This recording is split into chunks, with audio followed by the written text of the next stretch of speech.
में देखेंगे हमारा इतिहास और नागरिक जीवन। ये कक्षा 8 की पुस्तक है। इसमें आज हम लोग देखेंगे पाठ 3 इतिहास। पाठ 3 भारत में कंपनी राज्य का विस्तार, यानी भारत में कंपनी राज्य का विस्तार किस प्रकार से हुआ, क्या संघर्ष हुआ, तो इसके विषय में हम लोग इसमें पढ़ेंगे कौन कौन से युद्ध हुए, कब और किसके साथ हुए। तो सबसे पहले हम इस वीडियो में इस पाठ को पढ़ेंगे और इसके बाद हम इसके अभ्यास प्रश्न इसी वीडियो में देखेंगे। तो आइए हम कहानी को पढ़ते हैं, जिससे कि हमें इसकी कहानी पता चल जाए, जिससे कि हम इसके अभ्यास प्रश्न को समझ सकें और आसानी से उनके उत्तर दे सकें और प्रतियोगी परीक्षाओं के लिए भी साथ में तैयारी कर सकें। तो देखते हैं पाठ 3 भारत में कंपनी राज्य का विस्तार। जिस समय अंग्रेज भारत के उत्तर पूर्वी भाग में अपने साम्राज्य का विस्तार कर रहे थे, उसी समय दक्षिण भारत के मैसूर, हैदराबाद तथा मराठा राज्य के शासक आपसी युद्ध में व्यस्त थे। देश के शासक प्रायः अपनी सीमा के विस्तार या उत्तराधिकार के लिए संघर्षरत थे। जो राजा या शासक अपने को कमजोर समझते थे, वे अंग्रेजी की शरण में चले जाते। जो शासक अंग्रेज से मदद मांगने के लिए जाते, उन्हें अंग्रेज सैनिक मदद कर देते। अंग्रेज बदले में उस व्यक्ति से जीते हुए राज्य का कुछ भाग व अन्य रियासतें लेते। अंग्रेज वो भारतीय शासक अंग्रेजों के हाथ की कठपुतली बनकर रह गए, यानी भारतीय जो शासक थे वो अंग्रेजों के हाथ की कठपुतली बन गए। मतलब अंग्रेज जैसा चाहते थे वैसा शासक करते थे। अब अंग्रेज लगभग 90 वर्षों, यानी 90 वर्षों का मतलब कि 1764 ईस्वी से 1856 ईस्वी के बीच तक जो है भारत के अधिकांश हिस्सों पर राज्य करने लगे। यानी अंग्रेजों का शासनकाल कितने साल तक रहा? 90 वर्षों तक रहा। यानी अंग्रेज 1764 ईस्वी में आए और तब से इन्होंने शासन करना अपना प्रारंभ किया। 1856 ईस्वी तक भारत में जमे रहे। सोचिए, बताइए, ईस्ट इंडिया कंपनी कैसे भारत में व्यापार करने आई थी और कैसे इतने बड़े देश पर अपना राज्य व अधिकार बढ़ा सकी। तो ये हम इसके पहले वाले पाठ में पढ़ चुके हैं। पार्ट 2 में पार्ट 1 और 2 को अगर हम पढ़ेंगे और सुनेंगे और समझेंगे तो उसमें हम इसका उत्तर दे सकते हैं। अब आगे आता है कि अंग्रेजों ने विभिन्न नीतियों के अंतर्गत जैसे वेलेस्ली की सहायक संधि नीति, डलहौजी की विलय नीति, कुशासन का आरोप लगाकर राज्य हड़पना, युद्ध में पराजित करके शासकों से लाखों रुपए वार्षिक लेना व फूट डालो और राज करो जैसी कूटनीतियों के जरिए भारत के राज्यों को कंपनी राज में मिलाया। अब इसके बाद हम देखेंगे मैसूर। विजयनगर साम्राज्य के पतन के पश्चात से ही मैसूर राज्य ने अपनी स्वाधीनता को बनाए रखा था। 18वीं शताब्दी के प्रारंभ में हैदर अली ने मैसूर की सेना में एक साधारण अधिकारी के रूप में कार्य प्रारंभ किया। कहने का मतलब हैदर अली ने मैसूर की सेना में एक साधारण अधिकारी के रूप में ये 18वीं शताब्दी में कार्य करना प्रारंभ किए थे। शीघ्र ही वह अपनी कुशाग्र बुद्धि द्वारा सेना के उच्च पद तक पहुंच गया। 1761 यानी 1761 ईस्वी में उसने मैसूर राज्य पर अपना अधिकार कर लिया। उसने बिदनूर, सुदा, सेदा, कन्नड़ और मालाबार के इलाकों को जीत लिया। मालाबार की जीत से हैदर अली की सत्ता का समुद्र तट तक विस्तार हो गया। इससे अंग्रेजों को आशंकित होना स्वाभाविक था। दोनों के मध्य संघर्ष असंभावी था। अतः 1767 से 1799 मीन्स 1769 से 1799 ईस्वी के मध्य मैसूर और अंग्रेजों के मध्य 4 युद्ध, निम्नलिखित 4 युद्ध हुए। कौन कौन से? प्रथम आंग्ल मैसूर युद्ध, ये 1767 से 1769 ईस्वी के बीच में हुआ था। मीन्स 1767 ईस्वी से 1769 ईस्वी तक हुआ था। तो इसके विषय में पढ़ते हैं कि कैसे हुआ, क्या हुआ। हैदर अली को आगे बढ़ने से रोकने के लिए अंग्रेजों ने हैदर अली के विरुद्ध निजाम, मराठों और कर्नाटकों के नवाब का एक सम्मिलित मोर्चा बनाया, किंतु हैदर अली विचलित नहीं हुआ। उसने मराठों को धन देकर तथा निजाम को प्रदेश का प्रलोभन देकर अपनी ओर मिला लिया। इसके पश्चात उसने कर्नाटक पर आक्रमण कर दिया। 1.5 वर्ष तक युद्ध होता रहा। हैदर अली ने मद्रास, चेन्नई को घेर लिया, यानी मद्रास उसका नाम चेन्नई था, अब इसमें जो है नाम चेन्नई है मद्रास का। 4 अप्रैल 1769 ईस्वी को हैदर अली तथा अंग्रेजों के मध्य संधि हो गई। इस संधि के द्वारा जीते हुए प्रदेशों को एक दूसरे को लौटा दिया गया तथा विपत्ति में एक दूसरे की सहायता करने का वचन भी दिया गया। उस समय जो है ये मद्रास चेन्नई में था। अब यहाँ पर ये 18वीं शताब्दी में भारत का ये जो मानचित्र चित्र में दिखाया गया है, ये इसमें जो है ये मराठा राज्य को सीधी लाइनों से दिखाया गया है, जैसा कि ये चित्र में दिख रहा है कि ये मराठा राज्य को शो कर रहा है। मराठा मतलब जहाँ जहाँ मराठों का साम्राज्य था ये मराठा राज्य है। और इसके बाद ये फारसी सीमांत राज्य हैं, यहाँ पे दिखाए गए हैं फारसी सीमांत राज्य। और इसके बाद ये परवर्ती मुगल साम्राज्य, तो परवर्ती मुगल साम्राज्य का ये यहाँ से ये भाग दिखाया गया है। परवर्ती मुगल साम्राज्य को डाट डाट से दिखाया गया है, छोटी छोटी बिंदुओं से, तो ये इसमें मैप दिखाया गया है।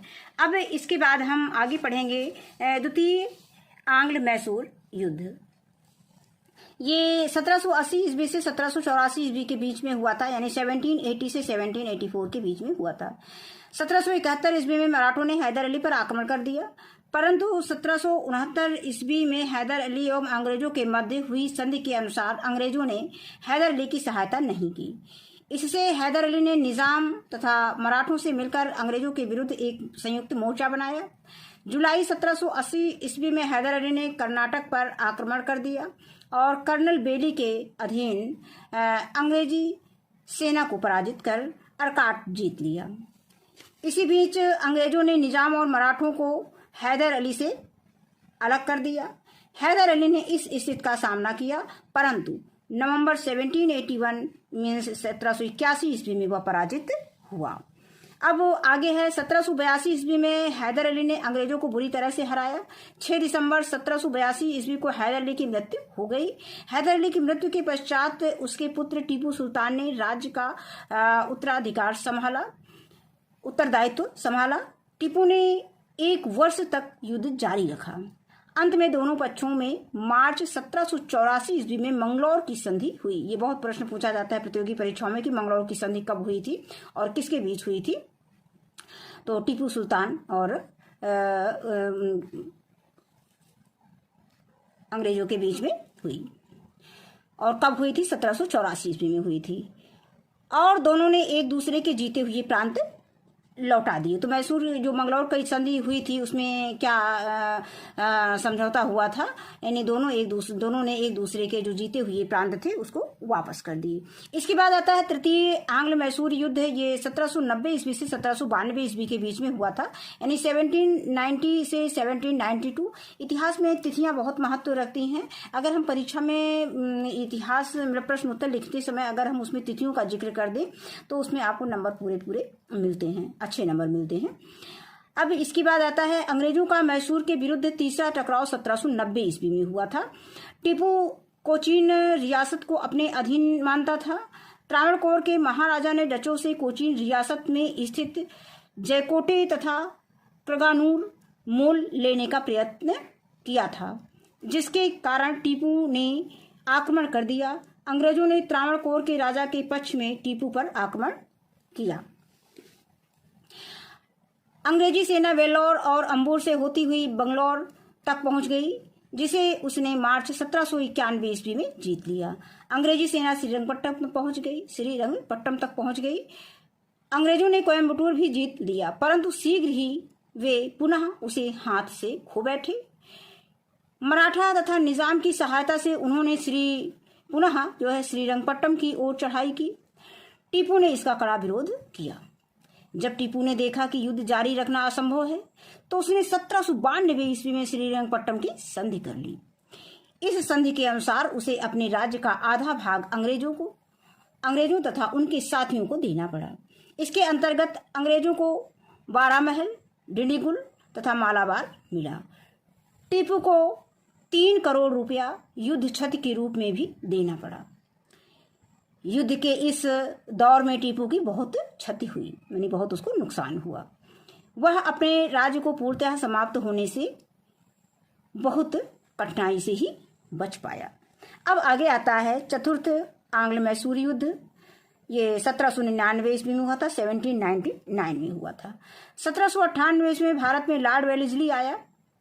लॉर्ड वेलेस्ली भारत कब आया? 1798 में। 1798 ईस्वी में लॉर्ड वेलेस्ली भारत आया, जो एक साम्राज्यवादी गवर्नर जनरल था। ये कैसा गवर्नर जनरल था? साम्राज्यवादी गवर्नर जनरल था। लॉर्ड वेलेस्ली ने देसी राजाओं को अपने अधीन करने की योजना बनाई। उनकी यह योजना सहायक संधि कही जाती है। अब इसके बाद आती है सहायक संधि में क्या हुआ। पहला बिंदु इसमें दिया गया है कि सहायक संधि के अंतर्गत देसी राजाओं पर यह दबाव डाला गया कि वे अंग्रेजों के संरक्षण में आ जाएं और उसके बदले में अंग्रेजी राज्य उनकी आंतरिक सुरक्षा एवं बाह्य शक्तियों से रक्षा करने का उत्तरदायित्व अपने ऊपर लेगा। दूसरा बिंदु दिया गया है कि इस संधि को स्वीकार करने वाले शासकों को कंपनी का आधिपत्य स्वीकार करना था। और तीसरा बिंदु आता है कि इन शासकों को अपने खर्चे पर अंग्रेजी सेना की एक टुकड़ी रखनी पड़ती थी। और अगला यानी चौथा बिंदु है खर्च वहन न कर पाने की स्थिति में अपने राज्य का कुछ भाग कंपनी को देना पड़ता था। और पांचवा बिंदु है कि कंपनी की अनुमति के बिना उन्हें किसी से भी युद्ध अथवा संधि करने का अधिकार नहीं था। फिर आगे और अंतिम है कि उन्हें अपनी राजधानी में कंपनी सरकार का रेजिडेंट रखना पड़ता था, जो राज्य पर निगरानी रखता था। इस नीति के अंतर्गत अंग्रेजों ने मैसूर, तंजौर, सूरत, कर्नाटक तथा हैदराबाद पर कब्जा किया। वेलेस्ली ने यह निश्चय किया कि जो हम लोग चतुर्थ आंग्ल मैसूर युद्ध पढ़ रहे थे, तो उसमें जो संधि हुई थी वो संधि को इसमें ये दिखाया गया है। और फिर संधि के बाद उसी के आगे इसमें दिया गया है कि वेलेस्ली ने यह निश्चय किया कि या तो टीपू का अस्तित्व पूर्णतः समाप्त कर दिया जाए या उसे अपने अधीन बना लिया जाए। इसके लिए उसने टीपू सुल्तान पर यह दोष लगाया कि वह निजाम तथा मराठों के साथ मिलकर अंग्रेजों के विरुद्ध षड्यंत्र रच रहा है और विभिन्न देशों से मिलकर अंग्रेजों के विरुद्ध अभियान, मतलब विभिन्न, ये यहाँ पे लाइन मिस हो रही है, और विभिन्न देशों से मिलकर अंग्रेजों के विरुद्ध व्यवहार कर रहा है। ये सभी आरोप उसके उद्देश्य पूर्ति के लिए पर्याप्त थे। अप्रैल 1799 ईस्वी में उसने टीपू के विरुद्ध अभियान आरंभ कर दिया और मई 1799 यानी 1799 ईस्वी को अंग्रेजों ने श्रीरंगपट्टम का दुर्ग जीत लिया। टीपू बहादुरी के साथ लड़ता हुआ वीरगति को प्राप्त हुआ। मैसूर पर अंग्रेजों का आधिपत्य स्थापित हो गया। दक्षिण भारत के इतिहास में टीपू का महत्वपूर्ण स्थान था। उसने अपनी वीरता, साहस तथा आत्माभिमान को कभी नहीं छोड़ा और वेलेस्ली की सहायक संधि का निमंत्रण अस्वीकार कर दिया। उसकी एक प्रिय उक्ति थी कि एक शेर की तरह एक दिन जीना बेहतर है, लेकिन भेड़ की तरह लंबी जिंदगी जीना अच्छा नहीं। ये बहुत ही इम्पॉर्टेंट है, बहुत ही इम्पॉर्टेंट लाइन कही गई है। इसी उक्ति का पालन करते हुए वह श्रीरंगपट्टम के द्वार पर लड़ता हुआ वीरगति को प्राप्त हुआ। अब इसके बाद आता है मराठों से संघर्ष। मुगल साम्राज्य की पतनावस्था में मुगलों की केंद्रीय सत्ता निर्बल और प्रभावहीन हो चली थी। उधर मराठा संघ, जिसमें नागपुर के भोंसले, बड़ौदा के गायकवाड़, इंदौर के होलकर तथा ग्वालियर की सिंधिया और मुख्य सरदार थे तथा जिनका प्रमुख पेशवा होता था, ने उत्तर भारत की ओर अपना प्रभाव विस्तृत कर लिया था। परंतु अफगान शासक अहमद शाह अब्दाली ने, जो भारत पर अधिकार करना चाहता था, मराठा संघ की सेनाओं को सन 1761 ईस्वी में पानीपत के तृतीय युद्ध में पराजित किया, जिससे मराठा शक्ति बहुत क्षीण हो गई, यानी बहुत कमजोर हो गई। मराठों के प्रमुख नेताओं का ध्यान अब पुणे पर केंद्रित होने लगा और पेशवा प्रधानमंत्री पद पाने के लिए उनमें आपसी होड़ होने लगी। ऐसी परिस्थितियां उत्पन्न हुई कि अंग्रेजों को मराठा सरदारों के आपसी कलह का लाभ उठाने का अवसर मिल गया। उसी के आगे है कि सन 1772 ईस्वी में पेशवा माधवराव की मृत्यु के बाद उसका चाचा रघुनाथ राव पेशवा बनना चाहता था, परंतु उसने पद की लालसा में अपने भाई के बेटे नारायण राव का वध करवा दिया। इसके इस कार्य से मराठा नाराज हो गए और नारायण राव के नवजात पुत्र को पेशवा की गद्दी पर बैठा दिया। इसकी सुरक्षा और शासन संचालन के लिए नाना फडणवीस की देखरेख में एक संरक्षण परिषद का गठन किया। रघुनाथ राव अंग्रेजों की शरण में चला गया और उसने अंग्रेजों से सहायता मांगी। वे इसके लिए ही तैयार बैठे थे। अंग्रेजों और मराठों के बीच प्रथम मराठा युद्ध 1775 ईस्वी से 82 ईस्वी यानी 1775 से 82 ईस्वी हुआ, जो 7 वर्षों तक चला। परंतु नाना फडणवीस के कुशल नेतृत्व और मराठों की सैन्य शक्ति के आगे अंग्रेजों को अधिक सफलता न मिल सकी। अंत में सालबाई नामक स्थान पर 1782 ईस्वी में दोनों पक्षों के बीच संधि हो गई। उनके अनुसार नारायण राव के नवजात पुत्र को पेशवा स्वीकार कर लिया गया। सन 1800 ईस्वी में फडणवीस की मृत्यु हो गई और मराठों पर आपसी संघर्ष के बादल मंडराने लगे। मराठों ने वेलेजली की सहायक संधि से अपने को दूर रखा था, किंतु नाना फडणवीस की मृत्यु के बाद सिंधिया, होलकर तथा पेशवा बाजीराव द्वितीय में प्रमुख शक्ति बनने के लिए आपस में संघर्ष आरंभ हो गया। होलकर ने पेशवा बाजीराव द्वारा सिंधिया की सेनाओं को पराजित कर दिया और पूना पर अधिकार कर लिया। पेशवा बाजीराव द्वितीय ने भागकर अंग्रेजों की शरण ली। अंग्रेजों ने सहर्ष पेशवा की सहायता करना स्वीकार किया। सहायता देने के पूर्व अंग्रेजों ने उसे सहायक संधि करने को बाध्य किया, जिसके परिणाम स्वरूप पेशवा का एकाधिकार समाप्त हो गया। परंतु भोसले और सिंधिया को यह अपमान सहन नहीं हुआ और उन्होंने लॉर्ड वेलेस्ली के विरुद्ध द्वितीय मराठा युद्ध यानी 1803 ईस्वी की 1803 ईस्वी की घोषणा कर दी, जिससे अंग्रेजों की जीत हुई। अंग्रेजों ने उन्हें अपमानजनक संधियां करने के लिए विवश कर दिया। सिंधिया को अंग्रेजों के साथ सुरजी अर्जनगांव की संधि तथा भोसले को अंग्रेजों के साथ देवगांव की संधि करनी पड़ी। अब ये सब संधियां बहुत इंपॉर्टेंट है, किसकी संधि, जैसे सिंधिया को अंग्रेजों के साथ जो है सुरजी अर्जनगांव की संधि हुई थी और भोसले को अंग्रेजों के साथ जो है देवगांव की संधि हुई थी। तो ये संधियां बहुत इंपॉर्टेंट हैं। संधि के तहत दोनों मराठा सरदारों को अपने राज्य का काफी हिस्सा अंग्रेजों को देना पड़ा और उन्होंने अपने अपने राज्य में अंग्रेज रेजिडेंट रखना स्वीकार कर लिया। इसके पश्चात कंपनी ने होलकर के विरुद्ध तृतीय मराठा युद्ध 1804 से 1805 ईस्वी यानी 1804 से 1804 इसको इस तरह से हम पढ़ लेंगे, 1804 से 1805 ईस्वी छेड़ दिया, जिसमें अंग्रेज सफल रहे।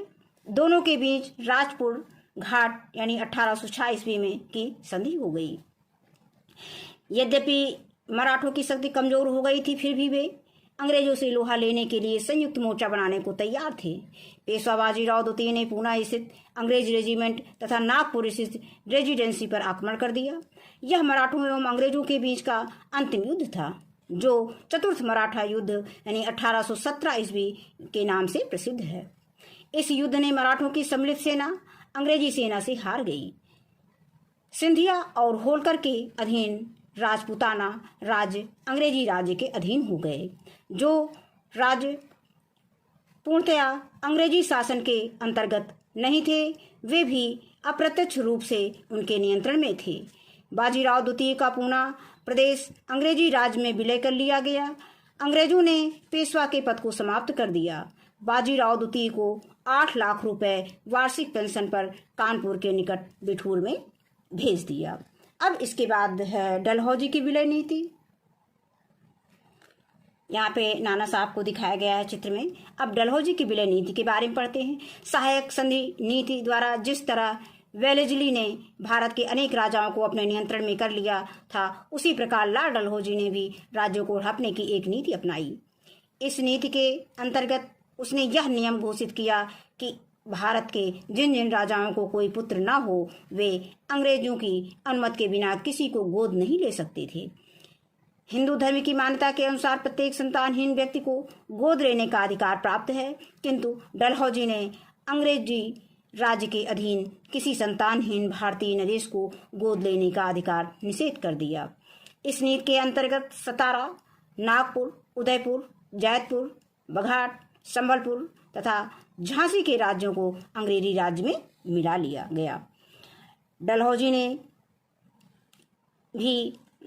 ने यह भी नीति अपनाई कि भारतीय नरेशों को दी जाने वाली पेंशन तथा उपाधियों से भी वंचित कर दिया जाए।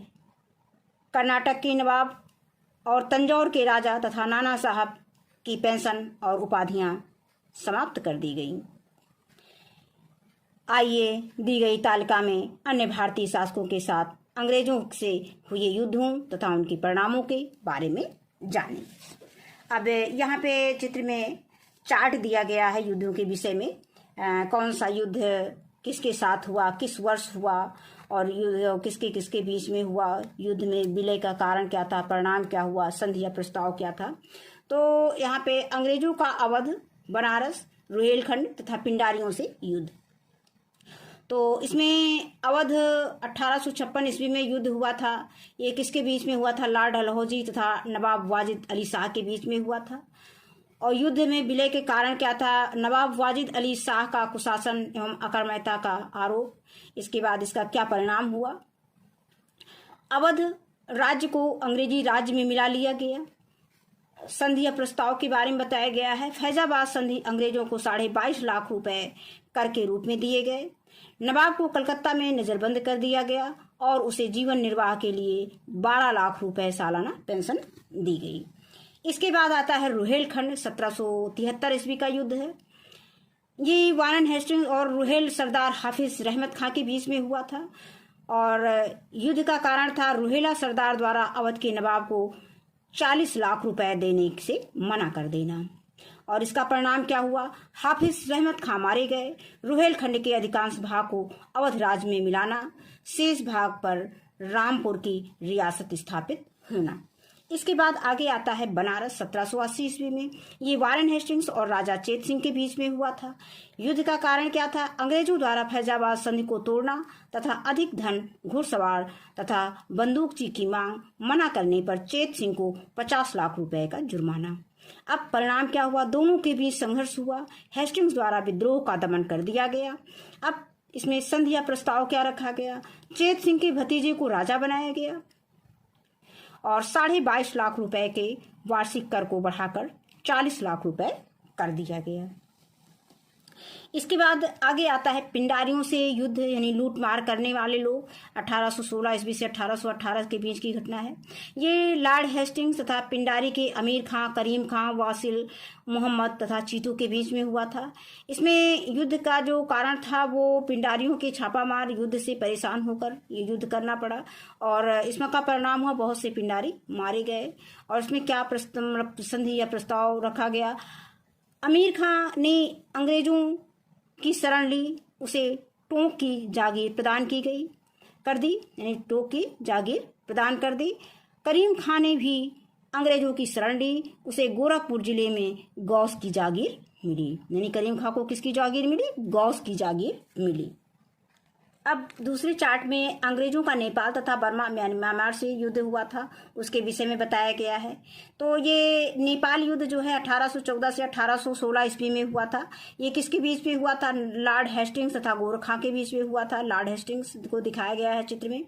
इसके बाद युद्ध में विलय के कारण क्या थे? सन 1814 ईस्वी में गोरखों द्वारा अंग्रेजों के अधीन बस्ती जिले के निकट शिवराज और गुटबल क्षेत्रों पर अधिकार। और परिणाम क्या हुआ? अंत में गोरखे पराजित हुआ। और संधि या प्रस्ताव क्या हुआ इसके साथ? 1816 ईस्वी में सिंगोली की संधि, अंग्रेजों को कुमाऊं गढ़वाल क्षेत्र, हिमालय पर्वत का तराई क्षेत्रों का मिलना और गोरखों द्वारा सिक्किम पर अधिकार छोड़ना। नेपाल की राजधानी काठमांडू में एक अंग्रेज रेजिमेंट रहने लगा। ये इसमें संधि हुई या प्रस्ताव रखा गया। अब इसके बाद आता है बर्मा का प्रथम युद्ध। ये 1824 से 1826 के बीच में हुआ था। किसके बीच में लड़ा गया था? लॉर्ड एमहर्स्ट तथा बर्मा के बीच में लड़ा गया था। युद्ध या विलय के क्या कारण थे? बर्मा द्वारा अंग्रेजों से चटगांव, ढाका, मुर्शिदाबाद एवं कासिम बाजार क्षेत्र की मांग की गई और परिणाम क्या हुआ? अंग्रेजों की विजय यंगून पर अधिकार हो गया।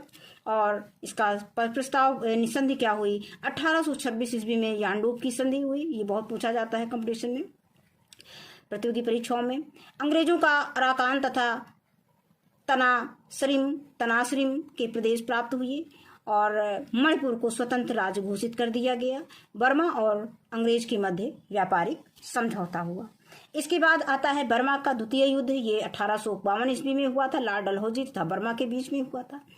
अब ये युद्ध का क्या कारण था? अंग्रेज व्यापारियों द्वारा सरकार के नियमों का उल्लंघन किया गया था और परिणाम क्या हुआ? बर्मा पराजित हुआ। इसके बाद संधि प्रस्ताव क्या हुआ? मर्तबान और यागून पर अंग्रेजों का अधिकार हो गया। बर्मा का समूचा दक्षिण भाग अंग्रेजों के अधिकार में आ गया। इसके बाद अगला चार्ट इसमें दिखाया गया है अंग्रेजों का अफगान, सिंध और सिखों से युद्ध।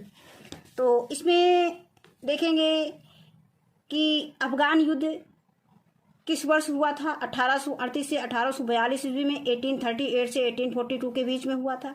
किसके बीच हुआ था? लॉर्ड ऑकलैंड तथा अफगान के बीच में हुआ था। युद्ध या विलय के क्या कारण थे? अंग्रेजों को रूसी आक्रमण का भय, क्योंकि रूस एशिया से अपने प्रभाव को बढ़ा रहा था।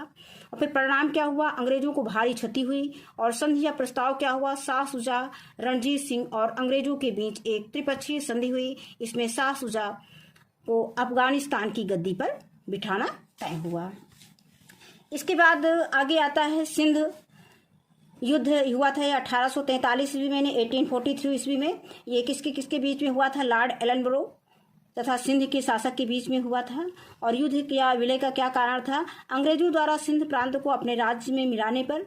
और परिणाम क्या हुआ? सिंध के अमीर पराजित हुए। और संधि क्या हुआ? प्रस्ताव क्या रखा गया? सिंध प्रांत को अंग्रेजी राज्य में मिला लिया गया। इसके बाद आता है प्रथम सिख युद्ध। ये 1845 ईस्वी से 1846 ईस्वी में, 1845 से 1846 के बीच में हुआ था। किसके किसके बीच हुआ था? लॉर्ड हार्डिंग तथा सिख के बीच में हुआ था।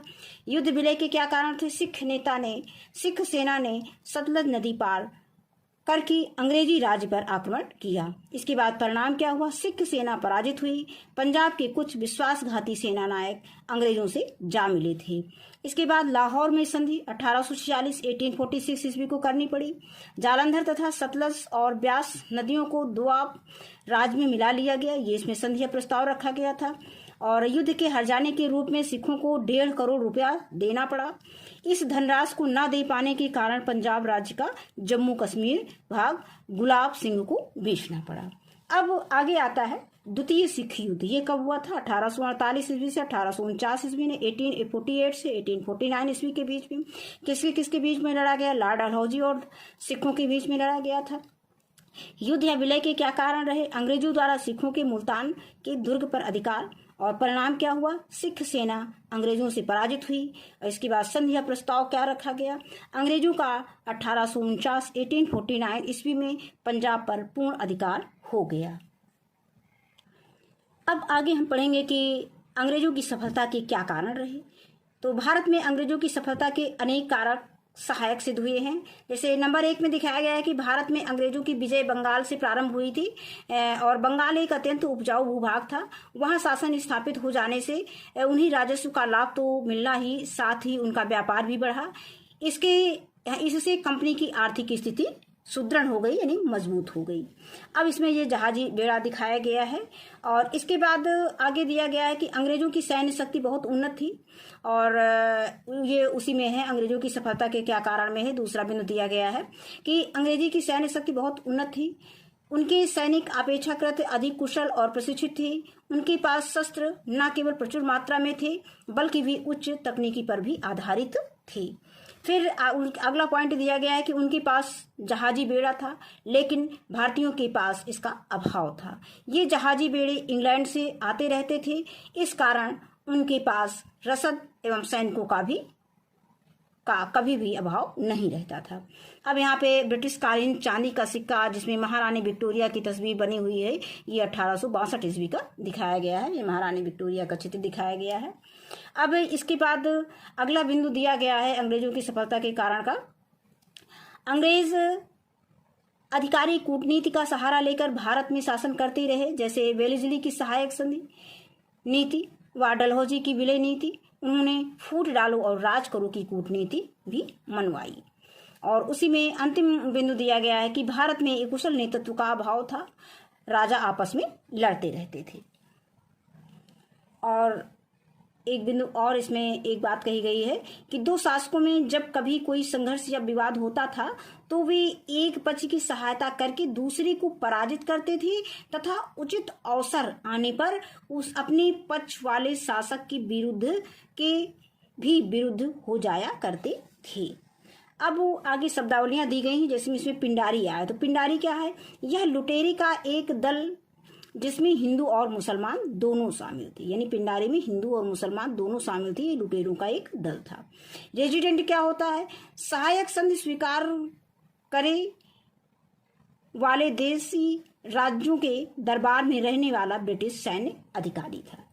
अब इसके बाद हम इसके अभ्यास प्रश्न इसमें देखेंगे। अभ्यास प्रश्न में पहला प्रश्न है बहुविकल्पी प्रश्न।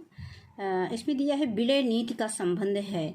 तो नंबर का दिया है नाना साहब से, खा है डलहौजी से, और गा है टीपू सुल्तान से, घा है हैदर अली से। तो विलय नीति का संबंध जो है ये डलहौजी से है। इसमें डलहौजी में सही का निशान लगा देंगे। आगे आता है टीपू सुल्तान, नंबर 2 दिया गया है, प्रश्न संख्या 2 दिया गया है कि पानीपत के तृतीय युद्ध में मराठा संघ को पराजित किया। तो किसने पराजित किया था? अहमद शाह अब्दाली ने। हमने पाठ को पढ़ा था, उसे हमें ये याद होगा कि इसमें जो है पानीपत के तृतीय युद्ध में मराठा संघ को पराजित किसने किया था? अहमद शाह अब्दाली ने किया था। इसके बाद आता है अति लघुत्तरीय प्रश्न। तो इसमें पहला प्रश्न दिया गया है कि प्रथम आंग्ल मैसूर युद्ध किस के बीच हुआ था? तो ये प्रथम आंग्ल मैसूर युद्ध अंग्रेज और हैदर अली के बीच में हुआ था। फिर टीपू सुल्तान ने श्रीरंगपट्टनम की संधि किस सन में की थी? तो ये 1972 ईस्वी में की थी। तो इसको हम कॉपी में इसके सभी प्रश्न उत्तर देख लेते हैं। इसको हमें कैसे अपनी कॉपी में लिखना है। पहला प्रश्न दिया गया है कि प्रथम आंग्ल मैसूर युद्ध किसके बीच में हुआ था? तो इसमें हम उत्तर में लिख सकते हैं कि प्रथम आंग्ल मैसूर युद्ध हैदर अली और अंग्रेजों के बीच में हुआ था। अगर हम बहुत शार्ट में लिखना चाहें तो हैदर अली और अंग्रेजों के बीच में हम लिख सकते हैं। अब आगे आता है कि टीपू सुल्तान ने श्रीरंगपट्टनम की संधि किस सन में की? तो टीपू सुल्तान ने श्रीरंगपट्टनम की संधि 1772 ईस्वी में की।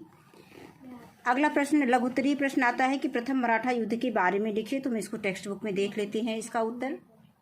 तो इसका उत्तर आएगा कि यहाँ पे हम ये तीसरे का पहला जो प्रश्न दिया गया है कि प्रथम मराठा युद्ध के बारे में लिखिए। तो यहाँ पे हम उत्तर डाल लेंगे। उत्तर के बाद लिखेंगे कि अंग्रेज़ों और मराठों के बीच में, यहीं से हम लिखना शुरू करेंगे उत्तर में, अंग्रेज़ों और मराठों के बीच प्रथम मराठा युद्ध 1775 से 82 ईस्वी में हुआ, जो 7 वर्षों तक चला। लेकिन नाना फडणवीस के कुशल नेतृत्व तथा मराठों की सैन्य शक्ति के आगे अंग्रेजों को अधिक सफलता न मिल सकी।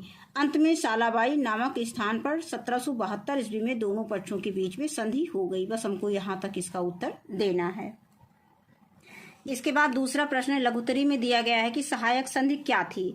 तो इसका उत्तर हम दे सकते हैं कि सहायक संधि के अंतर्गत देशी राजाओं